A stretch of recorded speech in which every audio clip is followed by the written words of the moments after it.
জার্মানির এক ছোট্ট শহর উলমে এক সম্ভ্রান্ত ইহুদি পরিবারে আইনস্টাইনের জন্ম। পিতা ছিলেন ইঞ্জিনিয়ার, মাঝে মাঝে ছেলেকে নানা খেলনা এনে দিতেন। শিশু আইনস্টাইনের বিচিত্র চরিত্রকে সেই দিন উপলব্ধি করা সম্ভব হয়নি তার অভিভাবক বা তার শিক্ষকদের কাছে। স্কুলের শিক্ষকদের কাছ থেকে মাঝে মাঝে অভিযোগ আসতো পড়াশোনায় পিছিয়ে পড়া ছেলে, অমনোযোগী ও আনমনা।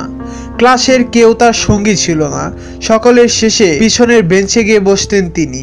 শুধু একমাত্র সঙ্গী ছিল তার মা।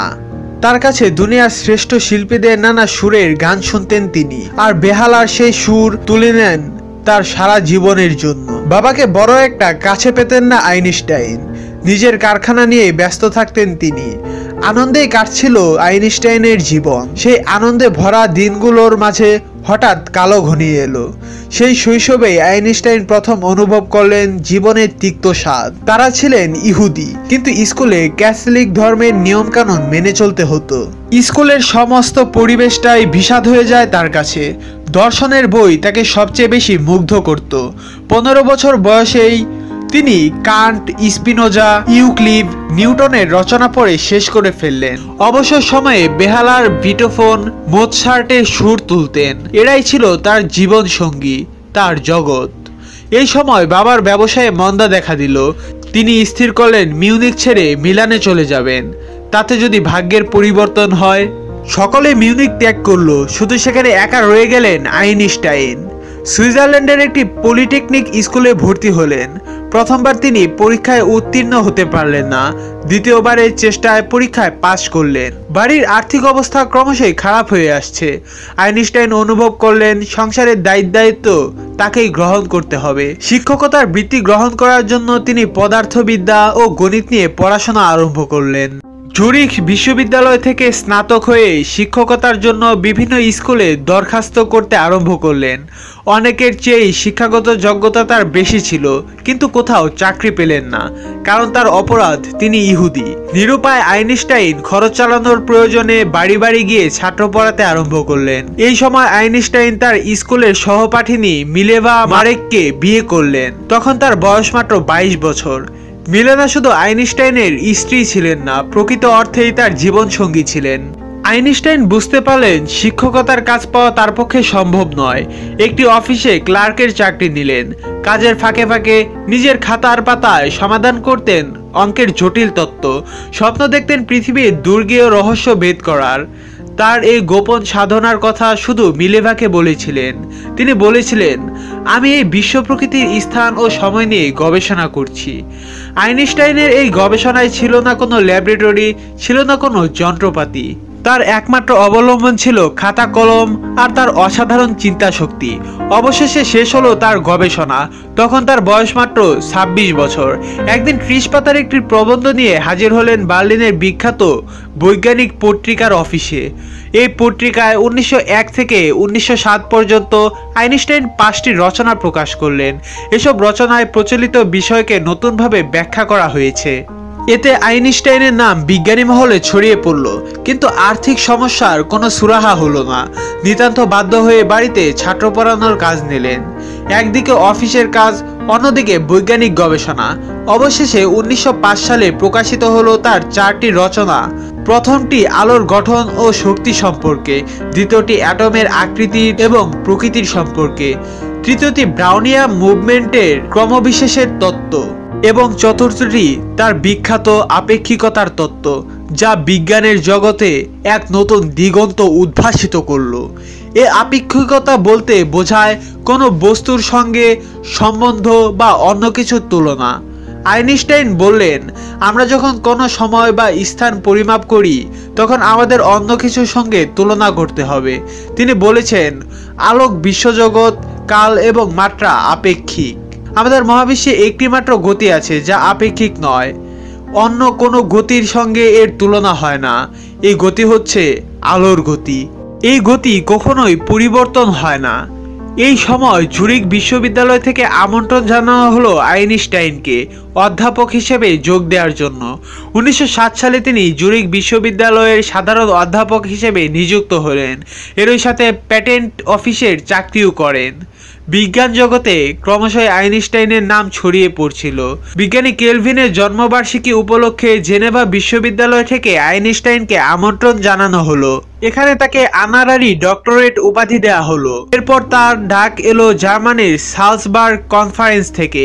এখানে জগৎ বিখ্যাত বিজ্ঞানীদের সামনে তার প্রবন্ধ পড়লেন আইনস্টাইন। তিনি বললেন, তাত্ত্বিক পদার্থবিদ্যার অগ্রগতির পরবর্তী পর্যায়ে আমরা এমন কোনো একটি তত্ত্ব পাব যা আলোর কণা তত্ত্ব এবং তরঙ্গ তত্ত্বকে সময়ের বাঁধনে বাঁধতে পারবে। আইনস্টাইনের এই উক্তির জবাবে বিজ্ঞানী প্লাঙ্ক বলেন, আইনস্টাইন যা চিন্তা করছেন সেই পর্যায়ে চিন্তা করার সময় এখনো আসেনি। এর উত্তরে আইনস্টাইন তার বিশেষ আপেক্ষিক তত্ত্বের উৎপত্তিটি আলোচনা করে বোঝালেন তিনি যা প্রমাণ করতে চাইছেন তা কতখানি সত্য। 1908 সালে জুরিখ বিশ্ববিদ্যালয়ে নতুন তাত্ত্বিক পদার্থবিদ্যার পদ সৃষ্টি করা হলো। রাজনৈতিক মহলের চাপে এই পদে মনোনীত করা হলো আইনস্টাইনের সহপাঠী ফ্রেডরিক অ্যাডলারকে। ফ্রেডরিক নতুন পদে যোগ দিয়েই জানতে পারলেন এই পদের জন্য আইনস্টাইনের পরিবর্তে তাকে নিযুক্ত করা হয়েছে। তিনি কর্তৃপক্ষকে জানালেন এই পদের জন্য আইনস্টাইনের চেয়ে যোগ্য ব্যক্তি আর কেউ নেই, তার তুলনায় আমার জ্ঞান নেহাতই নগণ্য। বিশ্ববিদ্যালয় কর্তৃপক্ষ উপলব্ধি করতে পারলেন ফ্রেডরিকের কথার গুরুত্ব। অবশেষে 1909 সালে আইনস্টাইন তার পেটেন্ট অফিসের চাকরিতে ইস্তফা দিয়ে পুরোপুরি শিক্ষকতা পেশা গ্রহণ করলেন। জুরিখে এসে বাসা ভাড়া করলেন। আইনস্টাইন আর কেরানি নন, প্রফেসর। কিন্তু বেতন আগে পেতেন 4500 ফ্রাঙ্ক, এখনও তাই, তবে লেকচার ফি বাবদ সামান্য কিছু বেশি।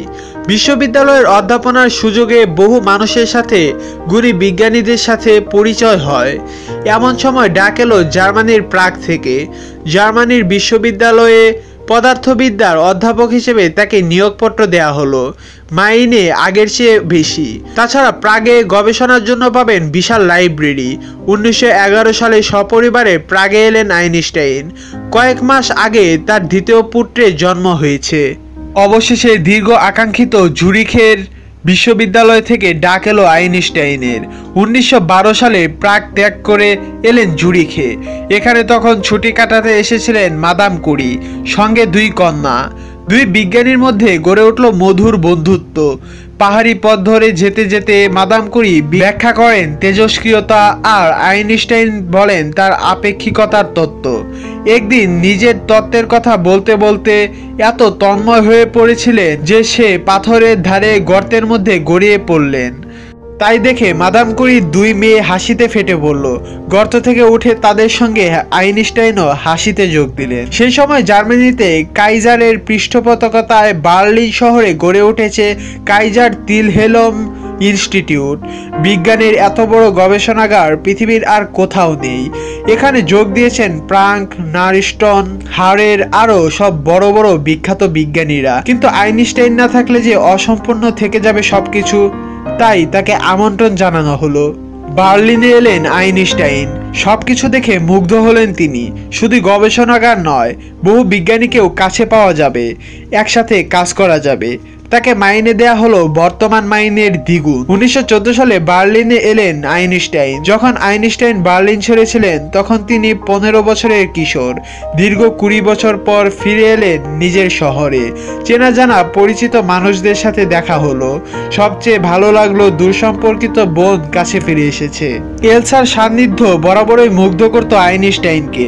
অল্প দিনেই অনেকের সঙ্গে বন্ধুত্ব গড়ে উঠল। ছেলেবেলা থেকেই যেখানে সেখানে অঙ্ক করার অভ্যাস ছিল আইনস্টাইনের। কখনো ঘরের মেঝেতে, কখনো টেবিলের ওপর। টেবিল ভর্তি হয়ে গেলে মাটিতে বসে চেয়ারের উপরে অঙ্ক কষে চলেছেন। গবেষণায় যতই মনোযোগী হয়ে উঠেছিলেন আইনস্টাইন, সংসারের প্রতি ততই উদাসীন হয়ে পড়েছিলেন। স্ত্রী মিলেভার সাথে সম্পর্ক ভালো যাচ্ছিল না। ক্রমশই সন্দেহবাতিগ্রস্ত হয়ে পড়ছিলেন মিলেভা। 2 ছেলেকে নিয়ে সুইজারল্যান্ডে চলে গেলেন। কয়েক মাস কেটে গেলেও আর ফিরলেন না মিলেভা। এদিকে প্রথম মহাযুদ্ধ শুরু হলো। বিজ্ঞানীদের অনেকাংশই জড়িয়ে পড়লেন যুদ্ধে। আইনস্টাইন এই যুদ্ধের বীভৎসতা দেখে ব্যথিত হলেন। এরই সাথে সংসারের একাকিত্ব, স্ত্রীপুত্রকে হারিয়ে মানসিকভাবে বিপর্যস্ত হয়ে পড়লেন আইনস্টাইন। এই সময় অসুস্থ আইনস্টাইনের পাশে এসে দাঁড়ালেন এলসা। এলসার অক্লান্ত সেবা যত্নে ক্রমশই সুস্থ হয়ে উঠলেন আইনস্টাইন। তিনি স্থির করলেন মিলেভার সাথে আর সম্পর্ক দীর্ঘস্থায়ী করা সম্ভব নয়। অবশেষে তাদের মধ্যে বিচ্ছেদ হয়ে গেল। আইনস্টাইন এলসাকে বিয়ে করলেন। এদিকে যুদ্ধ শেষ হলো, কাইজারের পতন ঘটল, প্রতিষ্ঠা হলো নতুন জার্মান রিপাবলিকের। আইনস্টাইনের আপেক্ষিক তত্ত্ব তখনও প্রমাণিত হয়নি। এগিয়ে এলেন ইংরেজি বিজ্ঞানীরা। সূর্যগ্রহণের একাধিক ছবি তোলা হলো। সেই ছবি পরীক্ষা করে দেখা গেল আলো বাঁকে। বিজ্ঞানীরা উত্তেজনায় ফেটে পড়লেন। মানুষ তার জ্ঞানের সীমানাকে অতিক্রম করতে চলেছে। অবশেষে 6 নভেম্বর ইংল্যান্ডের রয়্যাল সোসাইটিতে ঘোষণা করা হলো সেই যুগান্তরকারী আবিষ্কার, আলো বেঁকে যায়। এই বাঁকের নিয়ম নিউটনের তত্ত্বে নেই। আলোর বাঁকের মাপ আছে আইনস্টাইনের আপেক্ষিকতাবাদের সূত্রে। পরিহাসপ্রিয় আইনস্টাইন তার এই যুগান্তরকারী আবিষ্কার নিয়ে কৌতুক করে বলেন, আমার আপেক্ষিক তত্ত্ব সত্যি বলে প্রমাণিত হয়েছে। এবার জার্মানি বলবে আমি জার্মান, আর ফরাসিরা বলবে আমি বিশ্ব নাগরিক। কিন্তু যদি আমার তত্ত্ব মিথ্যা হতো তাহলে ফরাসিরা বলতো আমি জার্মান, আর জার্মানরা বলতো আমি ইহুদি। একদিন এক তরুণ সাংবাদিক বললেন, আপনি সংক্ষেপে বলুন আপেক্ষিক তত্ত্বটা কি? আইনস্টাইন কৌতুক করে বললেন, যখন একজন লোক কোনো সুন্দরীর সঙ্গে 1 ঘন্টা গল্প করে তখন তার মনে হয় যে যেন 1 মিনিট বসে আছে, কিন্তু যখন তাকে কোনো গরম আগুনের ধারে 1 মিনিট দাঁড়া করিয়ে রাখা হবে তখন তার কাছে মনে হবে 1 ঘন্টা তিনি দাঁড়িয়ে রয়েছেন। এই হচ্ছে আপেক্ষিক তত্ত্ব। আপেক্ষিক তত্ত্বের জটিলতার দুর্বোধ্যতার কারণে মুখরোচক কিছু কাহিনী ছড়িয়ে পড়ল। একদিন এক সুন্দরী তরুণী তার প্রেমিকের সাথে চার্চে ফাদারের পরিচয় করিয়ে দিলেন। পরদিন যখন মেয়েটি ফাদারের কাছে গিয়েছেন, ফাদার তাকে কাছে ডেকে বললেন, তোমার প্রেমিককে আমার সব দিক থেকে ভালো লেগেছে, শুধু একটি বিষয় ছাড়া। মেয়েটি কৌতূহলে জিজ্ঞাসা করলো, কোন বিষয়? ফাদার বললেন, তার কোনো রোষবোধ নেই। আমি তাকে আইনস্টাইনের আপেক্ষিক তত্ত্বের কথা জিজ্ঞাসা করেছি আর সে আমাকে তাই বোঝাতে আরম্ভ করলো। হাসিতে ফেটে পড়ল মেয়েটি। আমেরিকার এক বিখ্যাত সুরকার জর্জ তার এক বন্ধুকে বললেন, একজন মানুষ 20 বছর ধরে একটা বিষয় নিয়ে চিন্তা করলেন আর ভাবলে অবাক হতে হয় যে সেই চিন্তাটুকুকে প্রকাশ করলেন মাত্র 3 পাতায়। বন্ধুটি জবাব দিল, নিশ্চয়ই খুব ছোট অক্ষরে ছাপা হয়েছিল। আইনস্টাইন আমেরিকায় গিয়েছিলেন। সাংবাদিকরা তাকে ঘিরে ধরল। একজন জিজ্ঞেস করলো, আপনি কি এক কথা আপেক্ষিকতার সূত্রকে ব্যাখ্যা করতে পারবেন? আইনস্টাইন জবাব দিলেন, না। আজকাল মেয়েরা কেন আপেক্ষিক তত্ত্ব নিয়ে এত আলোচনা করছে? আইনস্টাইন হাসতে হাসতে বললেন, মেয়েরা সবসময় নতুন কিছু পছন্দ করে। এই বছরের নতুন জিনিস হলো আপেক্ষিকতার তত্ত্ব। অবশেষে এলো সাধক বিজ্ঞানীর জীবনের শ্রেষ্ঠ পুরস্কার। কিছুদিন ধরে নোবেল কমিটি আইনস্টাইনকে নোবেল পুরস্কার দেওয়ার কথা চিন্তা করছিল, কিন্তু সংশয় দেখা গেল স্বয়ং নোবেলের ঘোষণার মধ্যে। তিনি বলে গিয়েছিলেন, পদার্থবিদ্যায় নোবেল পুরস্কার পাবেন আবিষ্কারক, আর সেই আবিষ্কার যেন মানুষের কল্যাণে লাগে। আইনস্টাইনের বেলায় বিতর্ক দেখা দিল। তার আপেক্ষিক তত্ত্ব যুগান্তরকারী হলেও প্রত্যক্ষভাবে তা মানুষের কোনো কাজে লাগবে না। তখন তার ফটো ইলেকট্রিক এফেক্ট বা আলোর তড়িৎ ফলকে সরাসরি আবিষ্কার হিসেবে বলা সম্ভব এবং এর প্রত্যক্ষ ব্যবহারও হচ্ছে। তাই ঘোষণা করা হলো service to the theory of physics, specially for the law of the photo electric effect. Einstein তার প্রথম স্ত্রী মিলেভার সাথে বিবাহ বিচ্ছেদের শর্ত অনুসারে নোবেল পুরস্কারের পুরো টাকাটা তাকে পাঠিয়ে দেন। আমেরিকায় বক্তৃতা দেওয়ার জন্য বারবার ডাক আসছিল। অবশেষে 1930 সালের ডিসেম্বর মাসে তিনি যুক্তরাষ্ট্রে গেলেন।